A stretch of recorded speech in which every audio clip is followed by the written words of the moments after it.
Hello বন্ধুরা, আপনারা কখনো ফুলের ভর্তা খেয়েছেন? আজকে শিখাবো কীভাবে ফুলের ভর্তা করতে হয়। তো প্রথমে আমরা গাছ থেকে কিছু ব্লু ডেইজি ফুল ছিঁড়ে নেব। এরকম করে গাছ থেকে তাড়াতাড়ি ছিঁড়তে হবে, তা না হলে গাছ ভর্তা মজা লাগবে না। তারপর আমরা ছিঁড়ে নেবো কতগুলো গোলাপি কালারের নয়নতারা দিয়ে নয়নতারা ভর্তা হবে। গোলাপি কালার ফুলগুলো সুন্দর করে ছিঁড়ে নেব।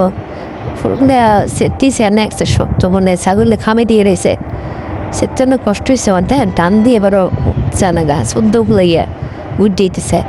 তারপর আমরা নেবো কতগুলো পর্তুলিকে, কতগুলো না একটা পর্তুলিকে নেবো, কারণ পর্তুলিকে কুই পড়ছে। তারপর আমরা নেব মৌ, এটা কী কয় মৌ ফুল নাকি কোন ফুলকে আমরা জানাই না মারে।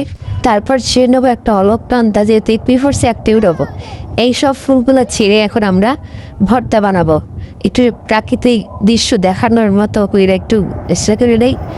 এই ঝাঁপিতে ফেলে এখন গোড়াগাড়ি শুরু হবে। এই এখন শেষতেরম শেষে না আব্বা আব্বাই ষোলোকালে শেষতে না হিরম শেষতে বেরম শেষার পরে এই আমাকে ফাইনাল লুক এই সুন্দর গরম গরম ভাত পোলাও দিয়ে খাইয়া লাইবেন।